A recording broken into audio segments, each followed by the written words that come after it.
नमस्कार। PSC part third की तृतीय पेपर सॉलिड स्टेट फिजिक्स की आज की कक्षा में हम क्रिस्टल स्ट्रक्चर के बारे में अध्ययन करेंगे। हम अधिकतर ठोसों से घिरे हुए हैं और अक्सर द्रवों और गैसों के बजाय ठोसों का अधिक उपयोग करते हैं। उपयोगिता के आधार पर हमें विविध प्रकार के ठोसों की आवश्यकता होती है। ठोसों के गुण उनके अवयवी कणों और उनके बीच के बंधों पर निर्भर करते हैं। ठोसों की संरचना और उनके गुणों के बीच संबंधों का अध्ययन हमें नए प्रकार के ठोसों जिसमें हम इच्छित गुणधर्मों को जैसे उच्च ताप, अतिचालकता, चुंबकीय गुणधर्म, पैकेजिंग के लिए बायोडिग्रेडेबल पॉलीमर्स आदि की खोज के लिए प्रेरित करता है। In this unit, we shall discuss different types of solids and distinction between them, crystal lattice, unit cell, primitive unit cell, and different type of crystal systems. पदार्थ को उनके बीच में कणों की संरचना के आधार पर तीन भागों में बांटा जा सकता है: सॉलिड, लिक्विड और गैस। सॉलिड में जो कांस्टेंट पार्टिकल्स होते हैं उनका एक निश्चित रेगुलर पैटर्न होता है। वो अपनी मूल अवस्था या साम्य अवस्था पे स्थित होते हैं और सिर्फ अपनी माध्य स्थिति के दोनों तरफ लेटिस वाइब्रेशन या कंपन के लिए स्वतंत्र होते हैं। जबकि जो द्रव और गैस हैं वो द्रव में बहने का गुण होता है।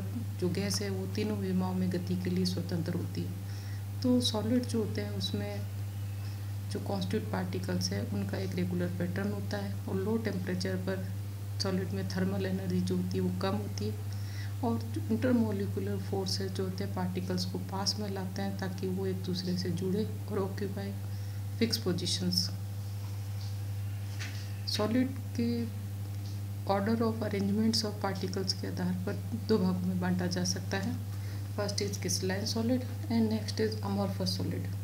क्रिस्टलाइन सॉलिड और अमॉर्फस सॉलिड में जो बेसिक डिफरेंस होता है वो उनके कणों के अरेंजमेंट के आधार पर होता है। क्रिस्टलाइन सॉलिड में जो एटम्स का अरेंजमेंट का जो पैटर्न होता है वो एक लॉन्ग रेंज ऑर्डर का होता है, जबकि क्रिस्टलाइन सॉलिड में जो अरेंजमेंट होता है वो शॉर्ट रेंज ऑर्डर का होता है।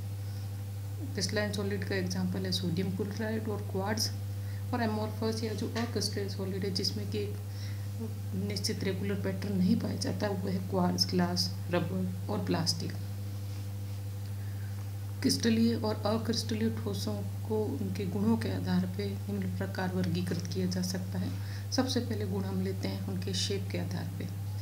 तो जो क्रिस्टलीय ठोस है उनका एक डेफिनेट कैरेक्टरिस्टिक ज्योमेट्रिकल शेप होता है, जबकि अमॉर्फस सॉलिड या अक्रिस्टलीय ठोस का इरेगुलर शेप होता है। क्रिस्टलीय सॉलिड का जो मेल्टिंग पॉइंट के बारे में बात करें तो इनके शार्प मेल्टिंग पॉइंट होते हैं और अपने मेल्टिंग पॉइंट पे वो एकदम से पिघल जाते हैं, जबकि अमॉर्फस सॉलिड जो है वो एकदम से नहीं पिघलते हैं, धीरे धीरे वो सॉफ्ट होते हैं और एक रेंज ऑफ ऑर्डर को टेम्परेचर को फॉलो करते हैं। क्लीवेज प्रॉपर्टी की बात करें तो क्रिस्टलाइन सॉलिड जो होता है उनको अगर काटा जाए तो दो भागों में बट जाएंगे शार्प टूल से और उनके जो सरफेस है जो वो स्मूथ है। जबकि जो अमॉर्फस या अक्रिस्टलीय जो सॉलिड है उनको अगर काटा जाए तो उनके जो तल हैं वो उतने शार्प नहीं होते हैं।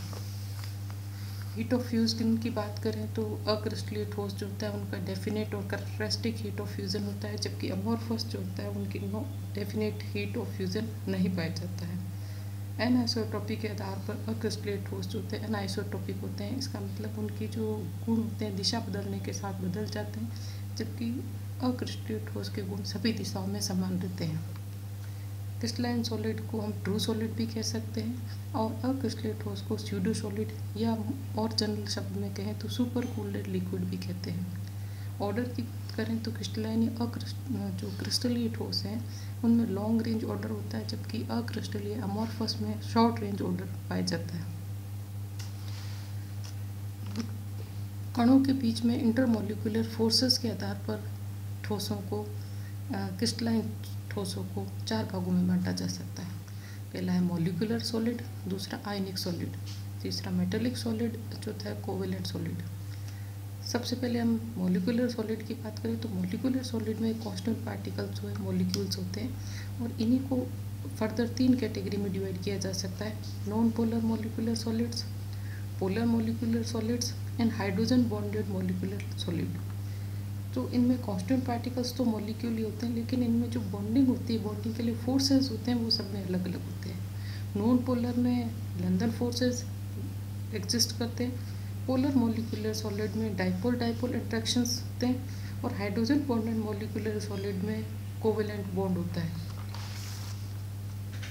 दूसरे प्रकार के जो सॉलिड हैं वो है आयनिक सॉलिड। इनमें कांस्टेंट पार्टिकल्स आयंस होते हैं और वो स्ट्रॉन्ग कूलम्बिक फोर्सेस के द्वारा बंधे हुए होते हैं।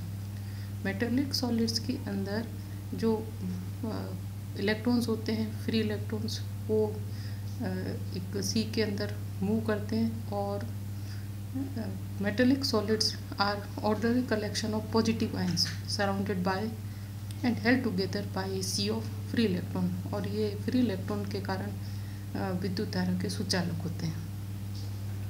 Covalent solid crystalline solid of non metal results from the formation of covalent bonds between adjacent atom throughout the crystal। तो अभी तक हमने विभिन्न प्रकार के बंधों के आधार पर ठोसों को परिभाषित किया। अब ठोस की संरचना के अंदर जाते हैं, तो सबसे पहले क्रिस्टल लैटिस को डिफाइन करते हैं। क्रिस्टल लैटिस को डिफाइन करने से पहले हम क्रिस्टल लैटिस और बेसिस दोनों को मिलाकर के क्रिस्टल स्ट्रक्चर बनता है, इसको डिफाइन करेंगे। तो जो क्रिस्टल लैटिस है वो 3 dimensional geometrical arrangement of atoms होता है, यानी जो पॉइंट्स है उन पॉइंट्स के ऊपर अगर एटम या मोटिफ को फिक्स कर दिया जाए तो दोनों मिलकर के क्रिस्टल स्ट्रक्चर बनाते हैं। Lattice plus basis equal to crystal structure.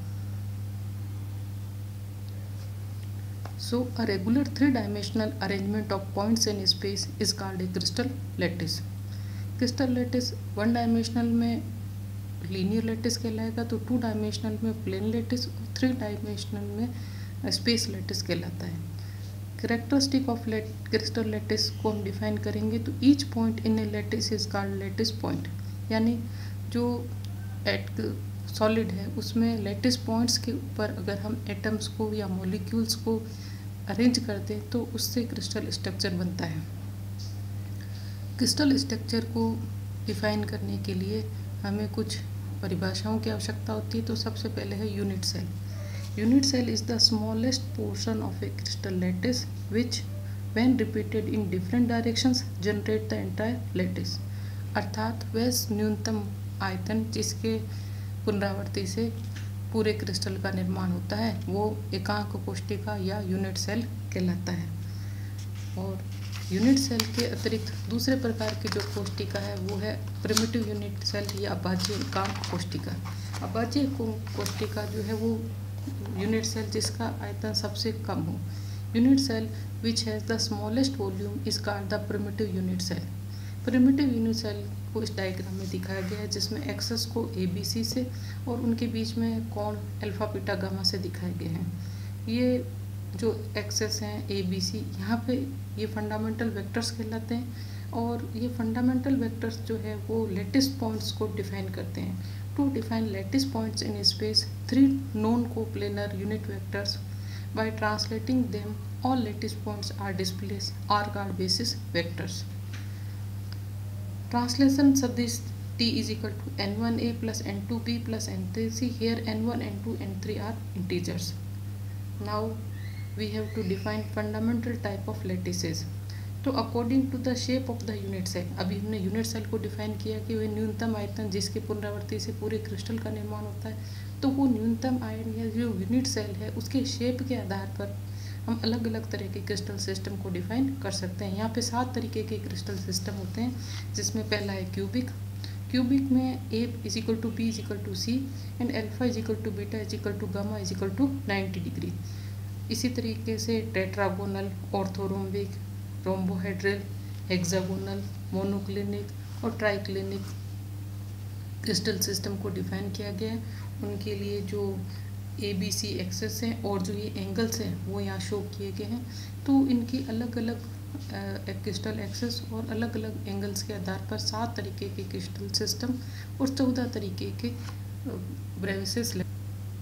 यहाँ 7 मूलभूत क्रिस्टल निकाय और उनकी विशेषताएं प्रदर्शित की गई है। घनीय संरचना के लिए जालकों की संख्या 3 है, तो द्विसमलंबाक्ष के लिए जालकों की संख्या 2, विषम लंबाक्ष के लिए जालकों की संख्या 4, त्रिसमन्ताक्ष के लिए जालकों की संख्या 1, षटकोणीय के जालकों की संख्या 1, एकंताक्ष के लिए जालकों की संख्या 2 और त्रिंताक्ष के लिए जालकों की संख्या 1 है। इस प्रकार जो घनीय संरचना है उसमें जालकों की संख्या 3 है। इसमें पहला प्रिमिटिव अंतः केंद्रित और फलक केंद्रित जालक है। तो अंतः केंद्रित, फलक केंद्रित और प्रिमिटिव यूनिट सेल जो है उनमें लेटिस पॉइंट के आधार पे इनको परिभाषित किया और वो हम अगले वीडियो के अंदर परिभाषित करेंगे। धन्यवाद।